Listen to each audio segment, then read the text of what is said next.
Hi. Hey. Hello, guys. Hello again. Full disclosure, I have tried to sit down and film this video twice already, so this is the third time that I'm sitting down. I don't know why, but the first two just didn't really work out. The first one that I tried to film just ended up being really dark and sad, and I thought maybe that's a little bit too much.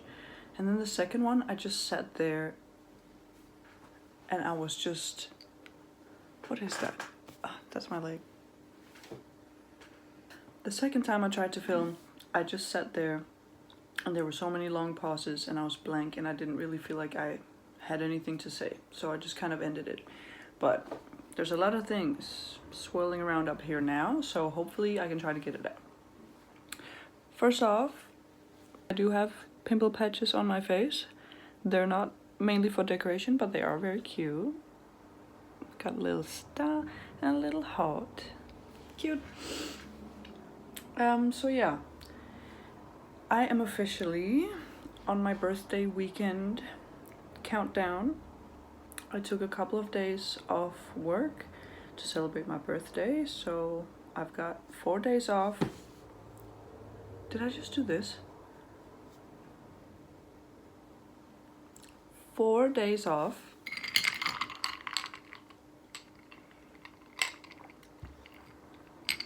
Which I really need, because work has just been a lot lately. I don't remember if I mentioned this last week, but I recently started working full time, and because of that, like my birthday month endeavor has kind of felt like a flop this year.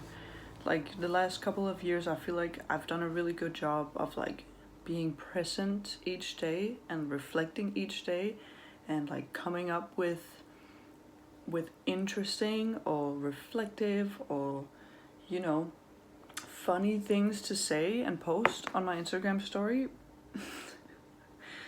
Which is very, you know, at the end of the day it doesn't matter.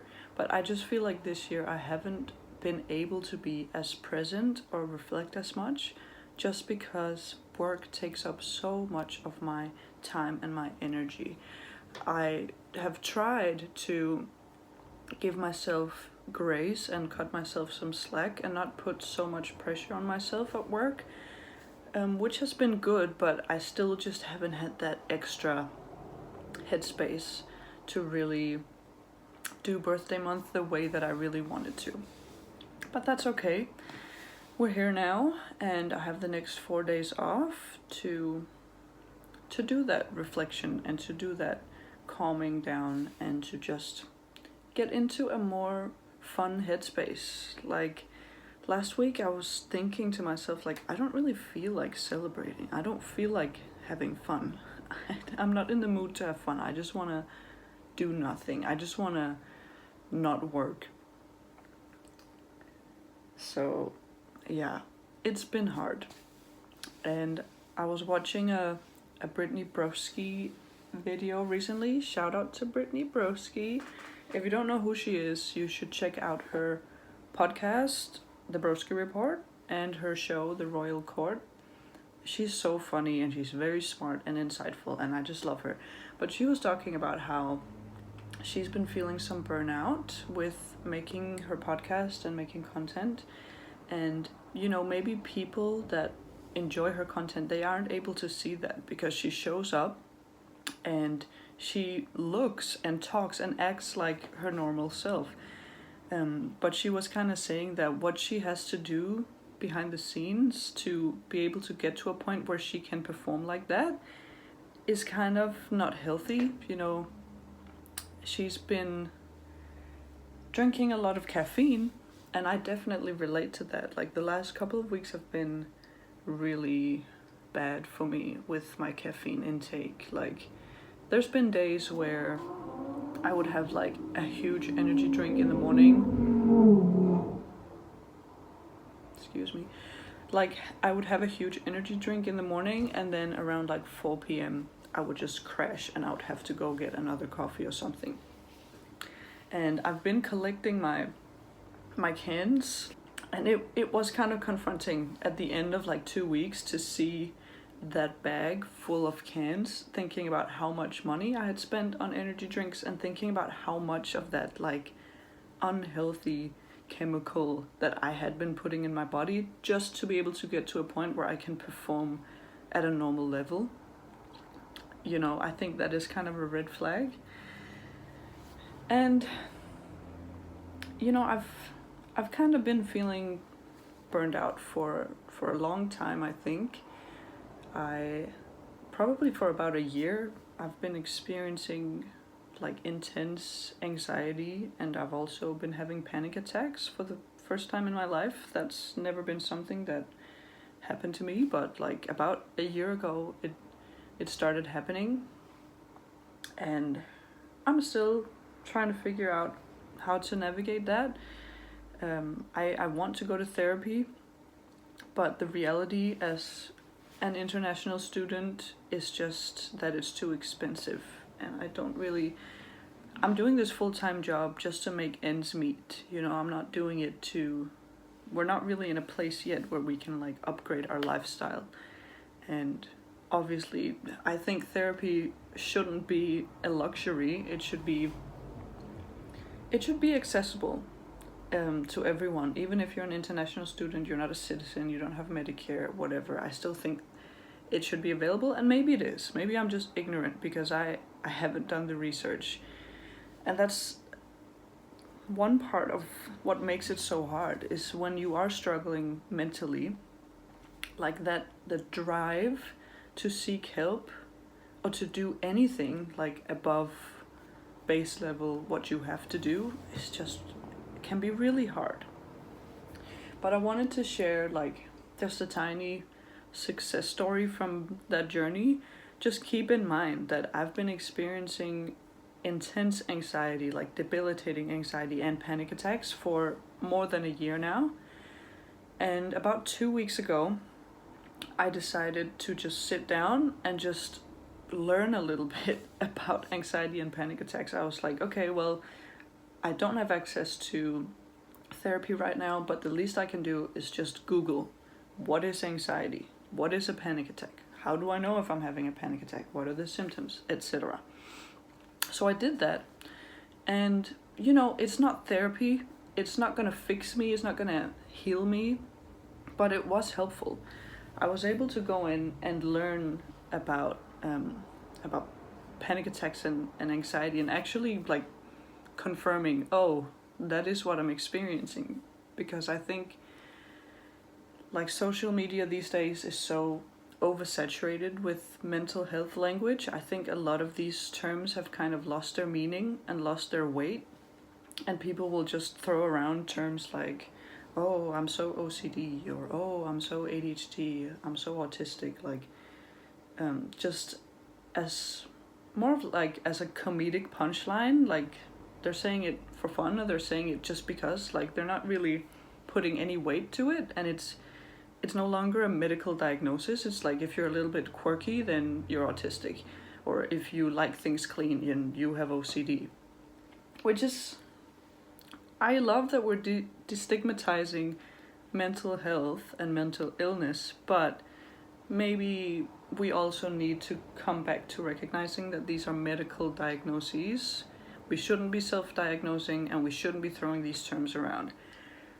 So, keeping that in mind, I decided to do my research, and I learned about the symptoms that I experience when I'm having a panic attack.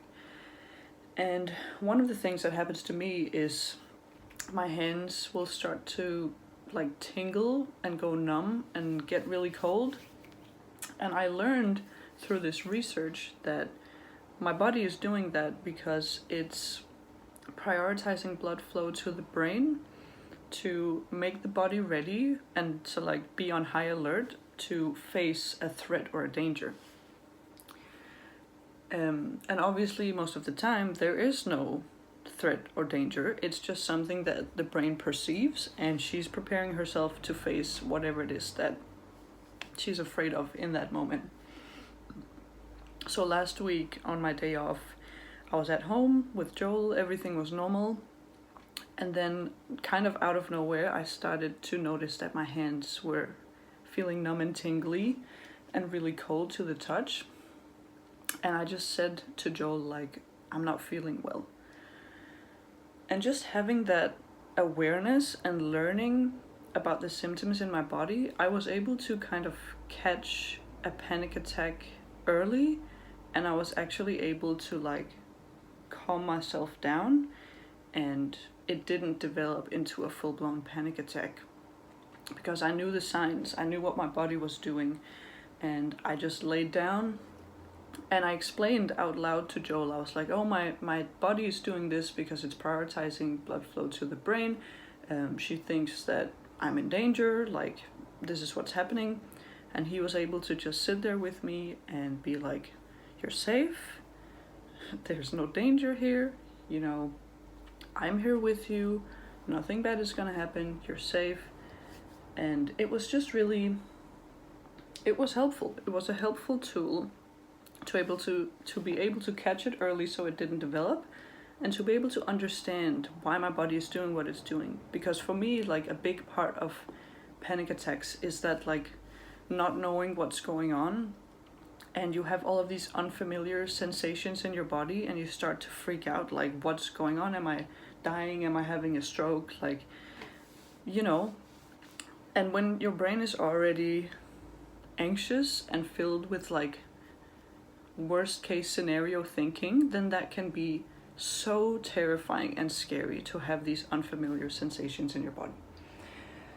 So I guess if you are experiencing something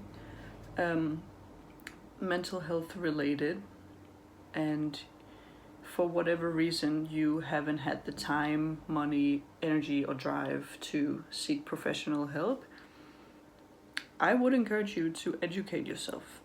Make sure that what you're learning is from a reputable, valid source. Okay, don't go to TikTok.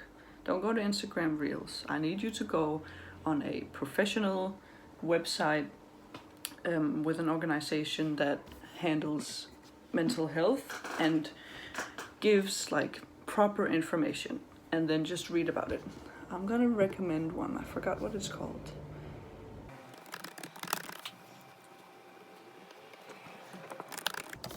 Hold on. Yeah, this one is good if you're looking for a therapist. It's called Psychology Today, and it's in, I know it's in Australia and it's in the States as well. So that one is really good if you're looking for a therapist. Oh. Okay, the website is just called mentalhealthonline.org.au, and they have different programs that you can do. The one that I did is called the Panic Stop program. And it just has like information basically, and it was helpful to me. So I just wanted to recommend that to people out there who might be in the same situation.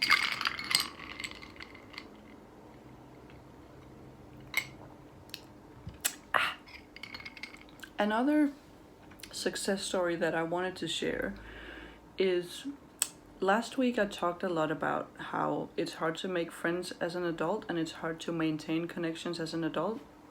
And especially if you're working full-time and experiencing mental health challenges, and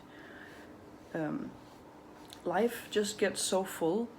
And I'm living here in Australia, and a lot of my friends are like scattered across the whole world. So it can be very challenging to maintain those friendships. And the reason that I was talking about how important it is obviously because I feel that I haven't been doing it right. I haven't been doing it enough. And I wanted to kind of manifest me doing better. And I wanted to just encourage myself, and by extension encourage you guys that watched, to just honor your impulses for when you miss someone, and honor your impulses to reach out. And you know, since posting that video, I have actually been following my own advice for once, and it's been really beautiful. Like last week I was able to reconnect with one of my friends friends, friends, friends, my friend Stephanie. Hi, Stephanie. Hi, Steph. My friend Stephanie, who I love so much. We were able to stay in contact throughout the pandemic and kind of have these like maybe every 6 months or, once a year we would get on Zoom and we would just talk for hours and catch up on everything that's happened. The last time I talked to her was 2021. But last week we were able to catch up again. And we ended up spending like 3 hours together on Zoom. We kept having to restart the meeting because we were just running out of time. But it was just so beautiful. And I just want to yap about her for a little bit because I love her so much. Like, she is such a beautiful person. She is so creative and intelligent and emotionally intelligent and like observant and insightful and wise. And she is so sweet. She is a sweet person, which is rare. It was just like, it was confirmation that even though it's been like 3 years since the last time we talked, 3 years of basically no contact, that when I picked it back up, it was like nothing had changed. We were able to have one of those conversations that was so affirming and life-giving and just really made me feel that sense of community that I have been missing. If someone is a good friend, a truly good friend, then it won't matter how long it's been. And, if in a scenario where this had gone bad and I talked to her and I realized that we've grown apart, then at least I would know. And then at least I wouldn't have that like gnawing feeling of guilt that like, oh, there's a beautiful person out there that I know that I haven't stayed in contact with, But the older I get, and I am getting old. I am turning 26 on Tuesday. Sorry. But the older I get, I just realize that like the people in your life that you love are literally everything. The people that you love are everything. Like, what is more important than that? And I'm spiraling back into my talk last week about purpose and calling and success and etc. But I just think it's so beautiful to see that, me following my own advice, because I am smart and I am always right, it actually paid off. A friend for life is a friend for life. And I just am tired of letting guilt stop me from having these beautiful connections with people. Because why? Anyway, something else that I wanted to do today was to kind of start that process in my mind of reflection and of looking back. And something that's been on my mind lately is just the topic of like fashion and personal style. It's always been a way for me to express myself, and I've always really loved fashion, and I've loved putting outfits together and wearing weird things. So I just wanted to kind of reflect on my journey. And I really want to go thrifting as well for my birthday, just to find some new pieces. And I think one of the biggest signs that I am getting older and that my brain is developing, or developed, I guess technically she finished developing at 25, but let's hope she's not done cooking yet, because I think maybe just give her a little bit more time. But I think one of the signs of getting older is you kind of stop looking forward to this ideal of who you want to be, and you start looking back a little bit more. I think getting older and turning 26, it's about coming back home, as my friend Stephanie put it, coming back home to yourself and remembering, what do I actually like? Who am I? Who do I want to be? ignoring all of the societal expectations, ignoring all of the pressure, the outside pressure and the pressure inside of yourself, to be a certain way or look a certain way or do certain things. Like, what is it actually that you enjoy and what gives you life? You know, what brings you to life? What makes you feel alive? And I'm just looking back, and like one of the things that makes me feel like myself is fashion. So when I was really young, we're talking like my earliest memories, when I was really young, I was really into princesses. I was a princess girly, and I wanted to be a princess. Like, that was a legitimate like future plan for me, is to marry a prince and be a princess. Unfortunately, it didn't happen, but we soldier on. So I was into anything like pink and puffy and frilly and bows and flowers and all of that stuff. I had this dress that I loved. I remember like multiple dresses that I had back then that I really want back. Like, I wish I had kept them. But one of them was this dress that I got for Christmas. I'll try to find a picture of it. But it was a dress that had a puffy skirt and puffy sleeves, and it was gold and it was sparkly. And I just thought it was everything. And I wore it when I played the princess in my school play. I remember this so vividly because it must have been in like grade 1 or 2, like very early. And we were in our classroom and they were doing casting for the school play. And the play was Hans Christian Andersen fairy tale, Prinsessen på Erden. Prinsessen på Erden. Prinsessen på Erden. På Erden. The princess on the pea. On the pea. You know, the little green thing. The vegetable. Is that a vegetable? The princess and the pea. Okay, in Danish it's called On the Pea, but I guess in English it's called The Princess and the Pea by Hans Christian Andersen. So they were doing the casting, and then it was time to cast the princess. And I wanted to be the princess more than anything. And then the teacher said, like, okay, it's time to cast the princess. Just warning you guys, the princess has the most lines in the whole play. She has 4 lines. Okay, so just putting that out there. Now, with that in mind, who would like to be considered for the role of princess?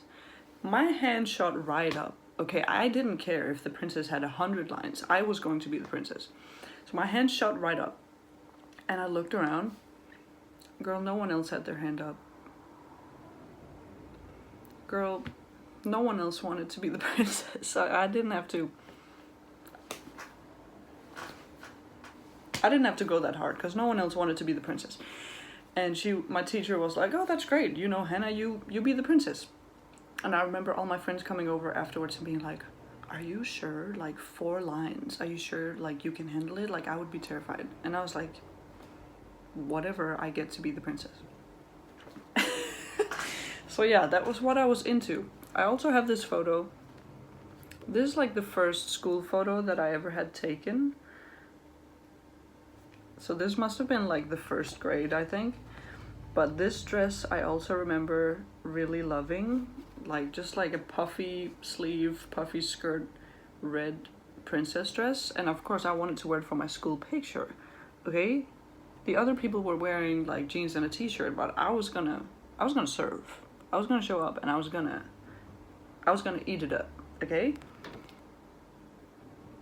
I'm trying to do the thumbnail right now. Is it giving? Let's be honest. So yeah, that was what I was into. Princesses. I would wear my princess dresses to church any chance I got. Like, Sunday is a day that we would be allowed to dress up, so I would wear my princess dresses there. I'd wear them to school. I'd wear them everywhere. Then, around age like 6, we moved to the big city. We actually just moved to a different suburb, and it wasn't even that far away. It was like an hour and a half. But to me, it felt huge, okay? I was moving to the big city, and that meant that I had to change my style because I wanted to fit in. Because I really loved wearing skirts and dresses, but I was like, this is the big city and the kids here are very urban and very cool. Not true, by the way. But I have to fit in. So I allowed myself to wear a dress or skirt every second day. And then the other day I would have to wear pants. Because that's the mark of a truly cool and urban kid, is jeans. And the thing about urban kids, they're gonna wear jeans. So I made that pact with myself. And like in that era, probably from the time we moved and until grade 6, my style was kind of all over the place, but I really still loved expressing myself. I really got into a lot of color and a lot of patterns and a lot of like loud patterns and clashing patterns. At this point, I started kind of liking to stand out. You know, at some point I guess what I developed was like I'm not like other girls complex, and I just really wanted to be unique and to express my uniqueness. So I was just wearing a lot of crazy prints and a lot of like weird things, but I was living for it. Then around year 7, it was like a switch flipped overnight, or I guess over the summer, where when year 6 ended, we were still kids, but when year 7 began, we were teens, okay? We were teenagers, and everyone showed up different after that summer holiday. Like, it was the summer holiday where I started wearing bras, and I started like wearing makeup, and I started like just doing things differently because like I was a teen now. So that's where, you know, what year was this? This was the LMFAO era, okay? This was the thrift shop by Macklemore era. This was the skinny jeans era. This was the swoopy bang era. This was the suspenders era. This was the mustache era. And I was really living for all of that. And at this point, like, I started thrifting. I had this friend in school who I just thought was the coolest person. Like, I was obsessed with her. And she kind of embraced a more like spooky, emo aesthetic at the time, and I was obsessed. So we would go thrifting together and pick out all of these weird things and just like put them together. And I remember very specifically when I was going to church camp, when I was going to Christian summer camp, and I was like planning out my outfits and planning out my style. And I remember specifically me being like, you have to stick to one aesthetic. Like, you have to pick a style and you have to stick to it, because the most embarrassing thing is to like not have a unified vision. I was trying to fit in a way, but I still always wanted to like have my own take on it. And I guess like throughout high school, I wasn't really focused on personal style. You know, I still loved thrifting. I still loved like exploring weird things and wearing weird things. But there was just too much other stuff going on, okay? Like, I was having major identity crisis back then. So I guess, you know, fashion wasn't really at the forefront of my mind. So my next like big style era, I would say, is my first year of Hillsong College. Like, after I shaved all of my head off, I shaved all of my hair off. I shaved my head. That was like a new era. I just kind of found weird things at the thrift store, or there used to be this thing like at Sisterhood. So Sisterhood is like the Hillsong women's ministry, and they would have meetings every Thursday. But like once every couple of months, they would do a thing called clothes swap, where people could come and bring all of their old clothes that they didn't want anymore, and they would just put it all out like in front of the church, like out on the lawn, and you could just come and you could just take stuff. Oh my god, I lived for that. And I had no shame either. You know, you had people who came and they were like, oh, well, I brought one pair of shoes to donate, so I'm just gonna grab another pair of shoes so it's, you know, it's balanced. I did not care. I was broke and I loved shopping and I loved new clothes. So I would bring like tote bags, backpacks, like I would bring trash bags, like whatever I could find, and I would just grab things to take home. It was really, really a lifeline for a broke girl who loved fashion and couldn't afford to shop. I loved it. I love that idea. Like, can we start doing that more? Can we start clothes swapping? Like, I remember doing it with my friends when we were young, and it was so much fun. You come together, it's a fun, like, social event. You get rid of the stuff that are cluttering your closet that you don't need anymore. You're giving it to a friend, you're receiving something else. It's good for the environment, it's good for everyone. Like, can we bring that back? I'm gonna manifest that, and I'm going to personally try to bring that back. I've already reached out to this girl that I know about organizing a clothes swap, and we're gonna do it. Roselle, if you're watching, Miss Roselle, I'm talking about you, and we're gonna do a clothes swap at some point. The past couple of years, like in my 20s, I have created a Pinterest board every year, like at the beginning of every year, to sort of define, like, where's my style going, what are the things that I like. And it's been really fun. Like, don't get me wrong, I love Pinterest. But I think this year, I just want to kind of do things differently. And I want to get back to the person I was when I first discovered thrifting. I think back then, I just had more freedom with my style. And I think like one of the biggest like light bulb moments in my style journey has been the thought that like you don't need to have a specific aesthetic. You don't need to have like a red thread through everything that you own. Like, your closet doesn't have to be perfectly curated. Like, your style is simply just the items that you like. Whatever you like to see, whatever you like to wear, whatever you like the feel of, whatever you think is comfortable, whatever you think is cool, that is your style. And you don't have to like, oh, I like this, but it doesn't really fit into the aesthetic that I'm trying to portray.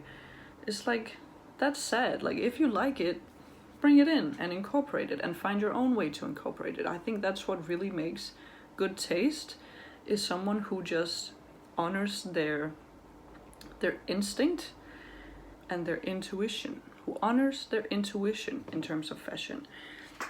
And I just want to get back to that, where I'm obviously, like, I'm out in the world and I see people online, and I might take inspiration, but I just want to get back to a point of kind of just shopping and styling intuitively, just letting go of any outside expectations. Like, I don't want to dress for anyone. I want to dress for her. I want to dress for her. What would she like? What would she think was cool? She needs to be heard, okay? So I'm trying to get back to that.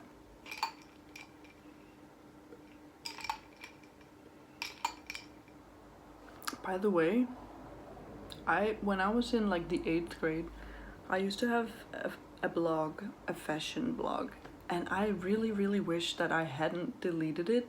I guess at some point of my life, I was just embarrassed by it and I wanted it gone. I wanted it wiped off the face of the internet. But I used to post just like the craziest outfit of the day and like opinion pieces and like weird things that nobody asked for. And some of like, yes, what I was wearing is cringy now when you look back on it. But back then, like, I was really having so much fun. I was doing a lot of DIY, like buying things from the thrift store and then like upcycling or making them into something different. And it was so fun.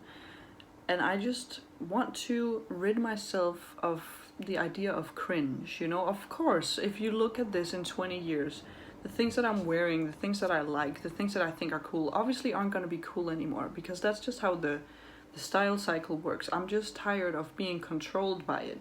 I just want to have fun. You know, I'm tired of of having to think about like, oh, this is gonna be cringe one day. Who cares? Like, do y'all remember that moment in time where everyone was wearing camo? Everyone was wearing like army jackets. What was that about? I don't know, but we were living, we were having fun, we were out there searching. Or denim jackets, even denim jackets were huge.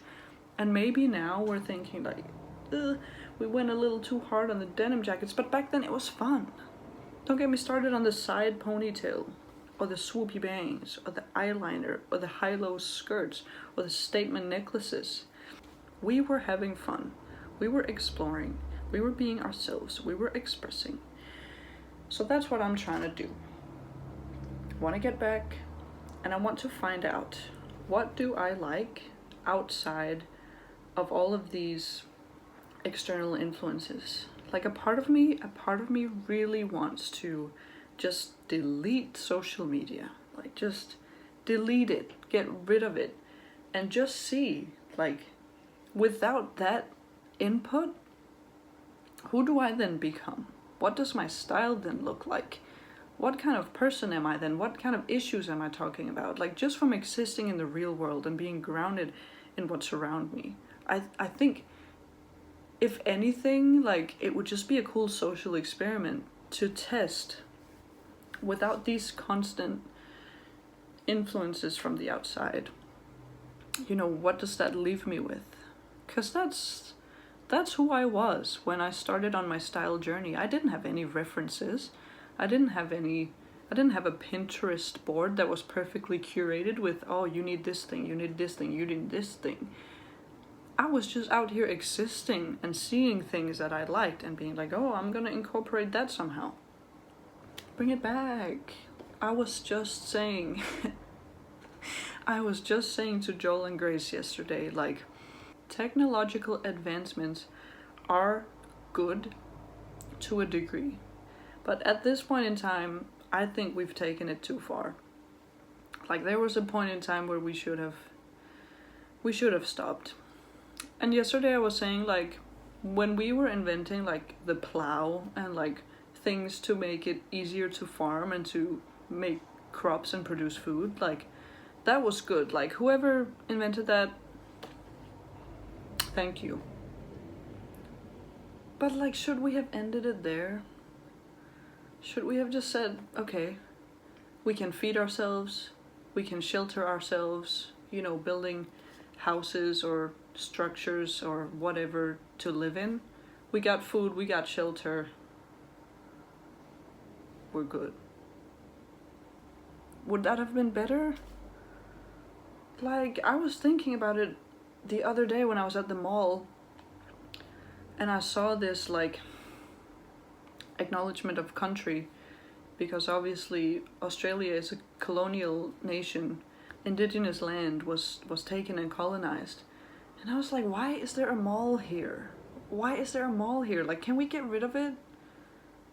Why is it here? It shouldn't be here. And I'm like, well, the mall is my source of income. I work there. It's what gives me a livelihood. And sometimes I like the mall. Well, sometimes I like shopping. Sometimes there's something that I need and I go to the mall to get it. But I was looking around and seeing people with like 15 shopping bags and like window shopping, and I'm like, I don't think it's healthy for human beings to have a place we can go that is basically just one big advertisement. Everything you walk by is like, you need this, you need this, you need this, you need this.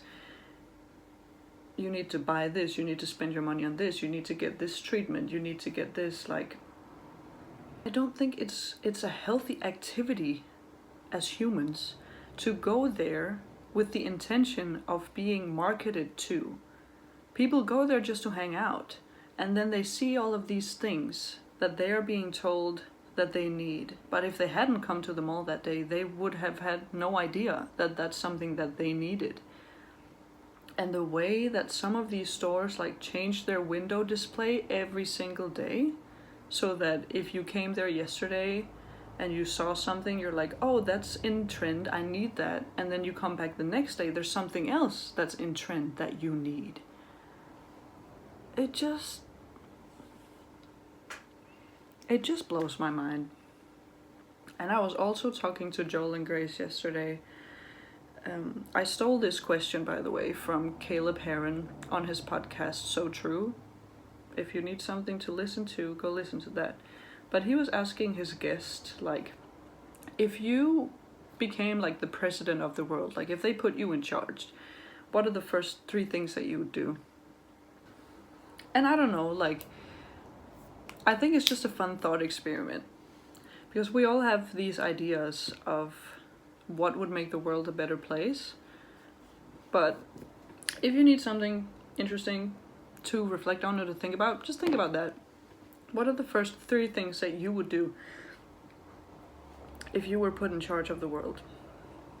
Grace was saying, like, she would make education free, she would make healthcare free, and she would abolish visas. So people would be able to live wherever they wanted, and they would have access to basic needs such as education and healthcare. And it's just like, I know that there's going to be people who hear that and they're like, well, that's unrealistic. We can't just do that. But why not? I know that that's going to make me sound like ignorant and naive, but we have to also remember that like our current political system is very new. It's very new. When you look at the entirety of human history, whatever we're doing now is just like a tiny, tiny fraction. And who are we to think that we've got it all figured out? Just because we live now and those people lived back then, I think it's silly. I think it's arrogant to think that just because we exist now and we are the newest iteration of humanity and of human progress, that we have it all figured out. It's okay if something that we're doing now doesn't work. It's okay. We can change it. Everything is made up. The system is made up. Politics is made up. Money is made up. Work is made up. Houses are made up. Cars are made up. Like, it's all made up. Can we just... Why are we so attached?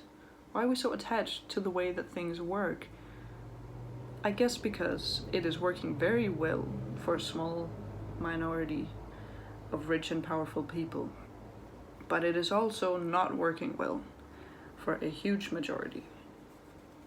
And I guess that's really the challenge of politics, is to convince the ruling class, convince the rich and powerful to give up some of their wealth and some of their power, which many of them just will not do. And that's why I'm not a politician, because it's too much. But something that I was also saying last week when I tried to record this, I was basically just like going on a rant and like spiraling about the state of the world and everything that's happening and how it creates this like baseline of anxiety for a lot of young people, especially like millennials and Gen Z and Gen Alpha, just growing up knowing that, you know, climate change is happening. And then we had the pandemic, which was very scary and terrifying. We have war, and we have genocide, and we have poverty, and all of these things. It's easy to feel hopeless. It's easy to feel helpless, like there's nothing you can do. But my point being that it's very, very important that we do not lose hope. We can't afford to lose hope. We can't afford to not have vision for a better future.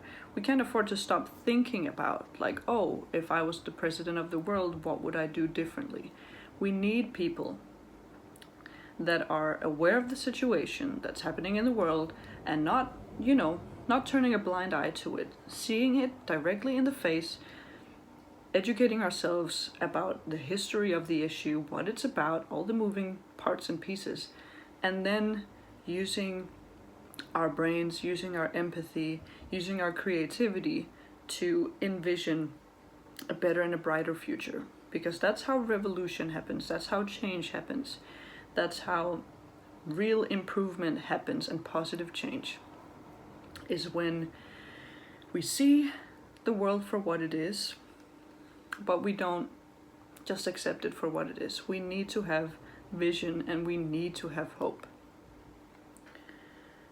And again, I am being hypocritical because sometimes I do sit down and I just want to give up. I just want to close my eyes to whatever's happening in the world, and I just want to be selfish and live my own little life. But I don't think that's what humans were made for. That doesn't feel good, it doesn't feel right. We were made for solidarity, we were made for community, we were made for unity and togetherness, and we were made to collaborate and bounce off each other's ideas. We were made to have empathy, we were made to protect one another, we were made to create. And unfortunately, on a large scale, we have chosen instead to destroying the planet, destroying the earth, destroying indigenous cultures and languages, destroying everything. But we have got to have hope. What was that Instagram post? Hold on. Okay, I did some searching, but I found the post. And this was posted by Rudolph Ware, who is an activist, among other things. But this is what he said, and I couldn't have said it better myself. This sums up what I was trying to say. He said, "Love is the reason for all this struggle. Above all, try to remember that. Our reasons for relentlessly fighting against the normalization of genocide, racial supremacy, and empire are anchored entirely in love for humanity and revolutionary resolve to abate suffering." And that is what we need to hold on to. Love is the reason. We have got to have love for the earth and for each other and for humanity. That is what anchors us. That is what anchors revolution. At the bottom of it all, we need to have love. We need to foster love and tenderness and softness and sensitivity and empathy. We cannot afford to harden ourselves and to embrace individualism and to embrace all of these cold structures that are in society. We have got to have love. And again, I really didn't mean to get this deep, but that's period. Anyway, that's gonna do it for me. This weekend, like I said, I'm taking time off to celebrate myself and just spend time with my husband and my sister-in-law and to just celebrate myself. So, happy birthday to me, and I'll see you all next week. Oh, before I go, I just wanted to say thank you to everyone who watched last week. I've had some really sweet and encouraging messages from people who just said that they resonated with something that I said, and that it kind of propelled them into action as well, which is just so encouraging and nice to hear. So thank you to everyone who watched, and thank you to everyone who responded to their impulse to reach out to me and let me know that they resonated with what I said. I really appreciate it. Thank you. Bye.